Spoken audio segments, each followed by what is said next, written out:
భూసేకరణకు సంబంధించి 2013 చట్టాన్ని ఇంప్లిమెంట్ చేయాలి. 2123 జీవో అనేది చెల్లదు. పట్టా భూమికి, అసైన్డ్ భూమికి,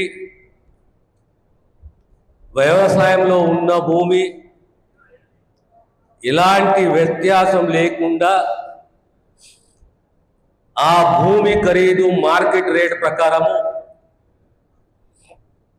నష్టపరిహారం చెల్లించాలని చెప్పి 2017-18లో ఆనాడు ఈ ఉద్యమం మొదలైంది.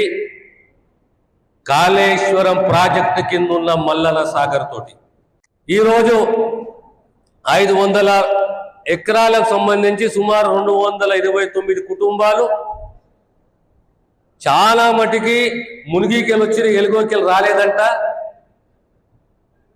మీరందరూ కూడా రండి, ఈ చెక్కులు తీసుకోండి, మిగతా వారు కూడా మేము ఆదుకుంటాము.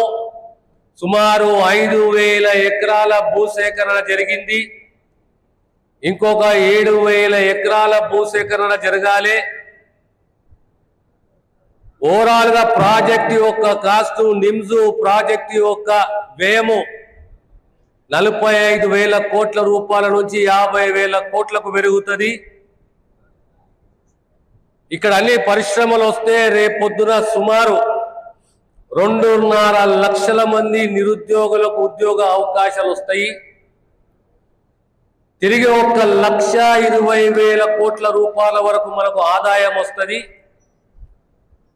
ఈ నిమ్స్ వల్ల న్యాల్కల్లు, రాయకోడు, జైరాబాదు, సదాశివపేట వరకు ఇక్కడ ఈ ప్రాంతంలో ఉన్న ప్రజల యొక్క ఆర్థిక, సామాజిక రూపురేఖలు మారిపోతాయి.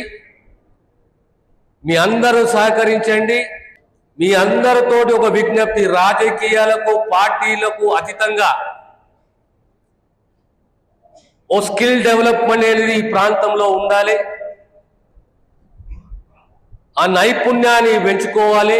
మా పిల్లలకు, మా యువతకు స్కిల్ డెవలప్మెంట్ ఇవ్వండి అని కోరాలి.